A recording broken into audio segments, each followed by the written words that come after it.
C'est difficile d'être père de famille. C'est très compliqué d'être père de famille. Surtout quand tu n'as pas eu de modèle à suivre. C'est très difficile d'être père de famille. Et je dois avouer que LeBron James, sur ce plan-là, parfois, peut être surprenant. Le personnage de LeBron James qui peut être agaçant pour beaucoup de gens. Il y a beaucoup plus de détracteurs que j'ai rarement vu. Hein. J'ai rarement vu un... LeBron James n'est pas très aimé par une frange des fans de NBA. Et ça depuis qu'il est là. Depuis qu'il est là, il n'est pas très aimé un peu et tout. Et parfois, moi, je ne comprenais pas pourquoi... quand j'étais plus jeune, je ne comprenais pas ce que les gars détestaient un peu chez LeBron James avant. C'est-à-dire, je voyais un mec et je dis, mais le gars, il est venu en NBA à l'âge de 18 ans avec l'une des pressions les plus fortes que j'ai jamais vu donner à un sportif. Et il a réussi à exceller comme pas possible avec cette pression qui était hors norme sur lui. Il en reste pas moins que le gars a une très belle carrière de Hall of Famer, 4 titres NBA, 4 titres d'MVP, des finales, 4 titres de MVP aussi, plus d'une vingtaine de sélections en All-Star, 10 fois en finale, gagné avec 3 franchises différentes. Le meilleur marqueur de l'histoire de la NBA, c'était pas arrivé depuis il a dépassé un vieux record de Kareem Abdul-Jabbar. Joueur exceptionnel. Joueur exceptionnel, il n'y a pas à dire. Maintenant, c'est vrai que le personnage, j'aime toujours répéter ce mot, le personnage n'a pas un grand impact sur la NBA. Ça, il faut l'avouer. LeBron James, les joueurs qui ne s'inspirent pas beaucoup de LeBron James quand il joue. Peut-être parce que son style est unique et un peu hybride. Mis à part Ben Simmons, qui avait un peu un profil qui le ressemblait. La grande majorité des joueurs NBA, là, Stephen Curry, l'époque aujourd'hui ressemble à Stephen Curry. C'est Stephen Curry qui a eu de l'impact. Lui, il n'en a pas eu. Il n'en a pas eu, mais il a une très longue longévité que j'ai rarement vue dans l'histoire du sport. Et dans la comparaison Jordan et tout, moi j'ai envie de dire, si des comparaisons un peu que je trouve un peu farfelues, maintenant, dans ce délire-là, c'est que je sais que mes amis millennials en vouent un culte pour Michael Jordan. Ça, il représentait pour les millennials un peu un dieu pour eux. Tout ce que j'ai envie de dire dans votre délire là, c'est que pour moi, il n'y a pas vraiment de GOAT. C'est-à-dire qu'il n'y a pas vraiment de GOAT dans l'histoire de ce sport-là. Parce que quand je vois un peu l'ère où Jordan est arrivé, je ne sais pas si Jordan, il était dans les années 60, les années 60 avec les Bill Russell ou avec les Will Chamberlain ou avec ces joueurs-là, aurait pu exister. Parce que à cette époque-là, c'était très compliqué. C'était très compliqué de, c'était très compliqué de voir des arrières qui arrivent à dominer une ligue à l'époque-là. C'était seulement les pivots. C'était une ligue qui était seulement favorisée sur les pivots. Là, la preuve vivante, il y avait des arrières qui étaient excessivement géniaux. Je pense à Elgin Baylor, je pense à Jerry West, je pense à beaucoup de ce genre de gars-là. Mais à l'époque de cette époque-là, je ne pense pas que Michael Jordan aurait pu exister dans cette époque-là. Après, en avançant on a avancé dans la ligue, on a plutôt favorisé maintenant les joueurs arrière.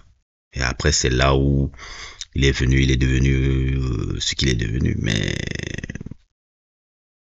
faute truc de go, tu vois ce qu'il a représenté, je vois ce qu'il a été. Mais mettez en contexte un peu le truc. Je pense pas qu'il y a vraiment de GOAT, mais Michael Jordan est le joueur le plus impactant de l'histoire de ce sport. Ça, on peut pas lui enlever ça. Mais truc GOAT par rapport au statut, et si vous voulez me dire, ouais, 6 finales, 6 trucs, moi j'ai envie de dire, il y a un coco qui s'appelle Bill Russell, mon frère, qui en a 11, qui a 4 titres d'MVP. Il n'y avait pas à l'époque, on ne gagnait pas les trucs des MVP des finales à son époque, mais voilà quoi. Bon, moi c'est un peu ma vision un peu de ce débat, un peu que je trouve souvent stérile et qui ne sert à rien quoi. Après avoir dit tout ça, avec le temps, je commence maintenant à voir pourquoi LeBron James agace autant de gens. LeBron James, un peu, ça me fait pas plaisir de le dire, mais il a un peu le Jimmy Brooks de l'histoire du basket. Il est pour moi un peu le Jimmy Brooks de l'histoire du basket. C'est quelqu'un qui a voulu trop casser les codes traditionnels de la NBA. Trop cassé. Mais pas forcément pour les bonnes raisons. Le fait de changer de franchise comme il l'a fait. Le fait comment on peut encore le decision et autres. Bon, il y a des codes un peu qui ont été positifs. Par exemple, les joueurs ont beaucoup plus de pouvoir grâce à lui. C'est lui qui a fait que les joueurs ont des narratives. Peuvent exprimer maintenant le narrative qui ne dépendent plus des franchises pour décider de leur sort. Ça, c'est vrai, c'est lui qui a apporté ça. Mais il y a certains codes un peu qui, avec son équipe médiatique là, les gars de The Clutch là, que je comprends maintenant pourquoi les gens peuvent être agacés. Parfois, il y a une impression un peu de gars qui cherchent un peu ce qu'on appelle un peu en Amérique un peu shortcut. Et toujours voulu créer des narratives particulières pour sa legacy. Et sa legacy qui doit toujours concurrencer celle de Michael Jordan. Parce que lui, la lutte avec Michael Jordan continue, mais pas forcément sur le plan sportif, mais même aussi sur le plan médiatique et autres. Et ce qui est arrivé là dernièrement, avec la sélection de son fils à la draft là, et qu'il soit 55e là, qu'il soit sélectionné aux Lakers et tout. Je suis désolé, chaque fois que je vois son fils, surtout le premier, le deuxième c'est différent. Le deuxième, j'ai l'impression, qu'il est beaucoup plus talentueux et il a beaucoup plus envie d'être joueur de basket. Le premier là, j'ai pas l'impression que le basket ça c'est sa passion. J'ai l'impression que c'est quelqu'un qui subit la pression de son père, et qui veut faire plaisir à son père. Pour jouer ce sport-là et pour justement servir la narrative qu'on est en train de voir. Parce que quand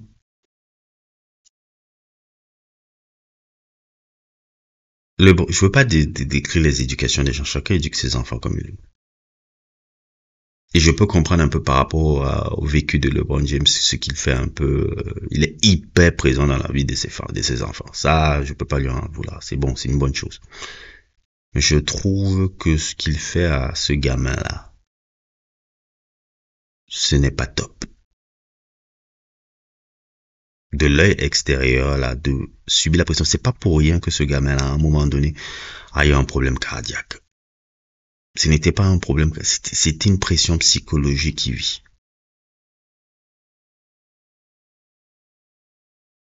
LeBron James veut créer sa narrative de père et fils jouant en NBA. Il veut créer sa narrative là. Que oui, regardez, je suis arrivé même à jouer avec mes enfants. L'enfant n'a même pas le temps d'écrire sa propre histoire. Ça doit toujours tourner autour de LeBron James. LeBron James, LeBron James, LeBron James, LeBron James, LeBron James. Et tu te sers de tes enfants pour pouvoir toujours écrire ta legacy égoïste par rapport à une concurrence que tu as encore avec Michael Jordan encore. Moi au moins j'ai pu jouer avec mes gamins sont arrivés en NBA. C'est un peu ça ce qui se passe là. Quand je vois ce qu'il fait là. Peu de gens sont en train de capter ce que je suis en train de dire là, mais pour moi qui suis un observateur du sport un peu très particulier, même si j'ai pas trop regardé la NBA cette année, ok, on comprend un peu les histoires des politiques, un peu de la NBA. LeBron James utilise son gamin pour sa gloire personnelle. Il ne laisse pas le gamin écrire son histoire. Et je ne pense pas que ce gamin-là est passionné par le basket. Il ne dégage pas l'énergie de quelqu'un qui est passionné par le basket. Le deuxième, par contre, tu peux le voir. Le deuxième, lui, tu sens il aime le jeu, il aime le truc. Non, lui, mais l'autre fait plaisir à son père. J'ai l'impression que le premier, là, il ressemble même déjà physiquement, il ressemble à sa mère, et qu'il a le caractère de sa mère, et que c'est pas vraiment quelqu'un qui, dans sa tête, a envie vraiment d'être un sportif de haut niveau. Il veut juste faire plaisir à son père. Et je pense que ce n'est pas forcément une bonne chose.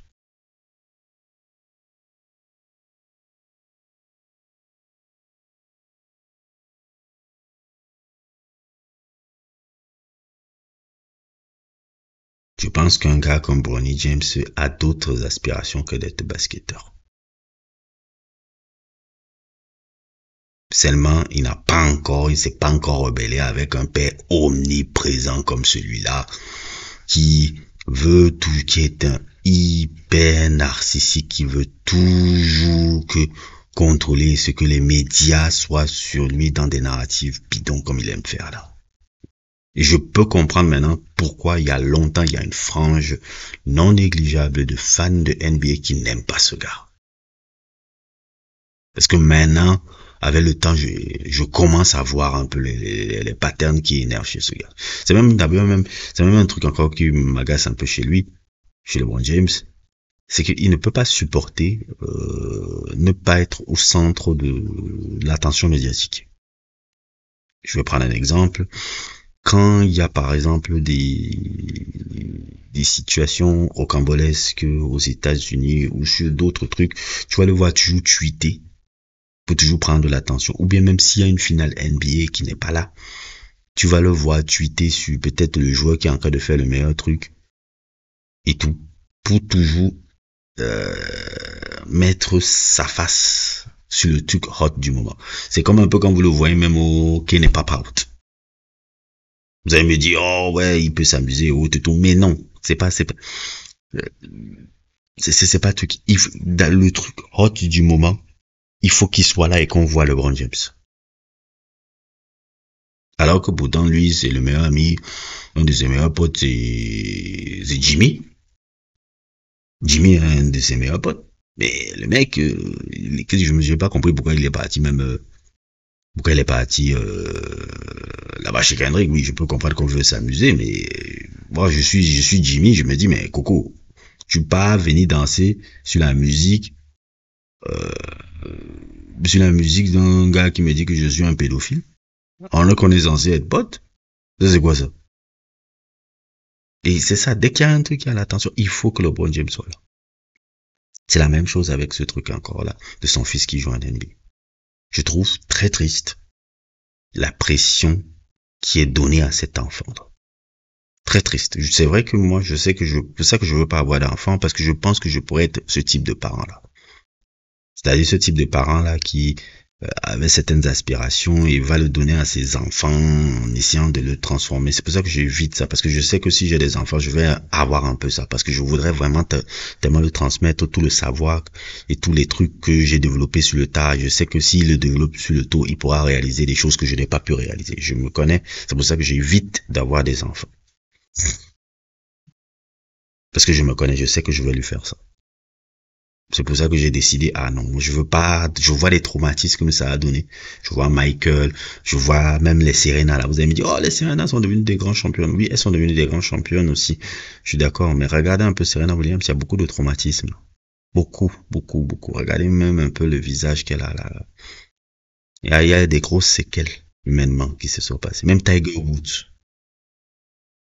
Il y a des séquelles, je vois même un peu Thierry Henry, il y a des séquelles de ce genre d'éducation-là. Des séquelles qui sont, oui, on peut le dire que les accomplissements sont hauts, mais humainement, il y a des séquelles qui sont restées et qui, ils sont encore en train de jongler dans leur vie, là. Bronny James, je suis désolé, son père, est un super égoïste et narcissique qui le pousse à faire des choses, que je trouve inutiles, quoi. Il doit pas être là au basket, là. Cet enfant n'a pas envie de jouer au basket. Ça se voit clairement. Donc moi, LeBron James, je ne sais pas. Je pense aussi que LeBron James devrait maintenant ranger sa cape. Ça fait plus de 20 ans qu'il est là. Oui, ok, la longévité. Oui, ok, et tout là-bas. C'est bon. Tu es entré dans l'histoire de la NBA. Tu es entré dans l'histoire de ce jeu. Tu es entré dans l'histoire du sport américain.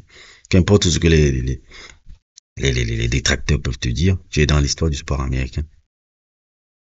Ouais, bon, oui, le truc Jordan, certains ne te verront pas plus grand que Jordan, mais soit. Est-ce que c'est si important? Par rapport à là où tu viens et par rapport à toute la pression que tu as eue et ce que tu as pu accomplir. Moi, à ta place, je prendrais ma retraite et autres et tout, et je me concentre sur autre chose. Mais je me demande parfois si dans ta tête, tu as autre chose, autre passion que tu as pu développer. Je ne pense pas. C'est peut-être pour ça que tu prends toutes ces années à jouer à un NBA. Et c'est là où j'ai bien aimé un peu l'histoire de Kobe. C'est que Kobe, qui est un drogué de ce sport-là, dès qu'il a arrêté, il a dit, moi, foutez-moi le camp. Moi, j'ai d'autres aspirations. J'avais mes aspirations d'écriture, une aspiration beaucoup plus artistique. Et il avait quitté ce monde-là, il n'était même plus dans ce monde-là. C'est quand il y avait sa fille qui commençait à s'intéresser au jeu qu'il est venu s'impliquer. Et c'est pas lui qui a forcé à sa fille, c'est quand il a vu sa fille avoir la passion du jeu qu'il a commencé à s'impliquer. Bref, accompagnez vos enfants, mais ne les essayez pas de les imposer pour votre narrative personnelle. Je sais, c'est difficile, mais je trouve un peu que les séquelles qu'on est en train de faire sur le pauvre Bronny là, moi, ça me fait mal pour lui. Et tout ça à cause de ce père narcissique là.